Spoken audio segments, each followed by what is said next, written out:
না, এভাবে তো কাজ কাম করে আর সংসার চলতেছে না। কি করা যায় কত? হন, বেশিটা ইনকাম করবেন নলি আর অল্প দিনে বড় লোক হবেন নলি, বুঝছো? আমাদের চিন্তাই করা লাগবো, চিন্তাই করলে বেশিটা ইনকাম হওয়া যাবো, আর অল্প দিনে বড় লোক হওয়া যাবো। তাই নু। তাহলে চল, দোকান থেকে একটু বন্দুক কিনে চিন্তা করা শুরু করি, চল। ঠিক আছে, চল। কত পিসের চালান?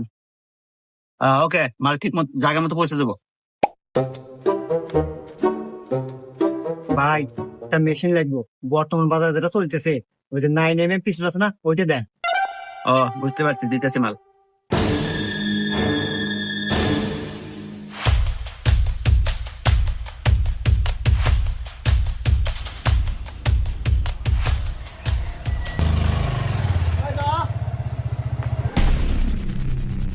এই, আমরা কিডন্যাপার আর তুই হন কিডন্যাপ। তোর এই গাড়ি, মোবাইল, গড়ি, মানি ব্যাগ যা আছে সব দেন থেকে ফোট, নইলে কিন্তু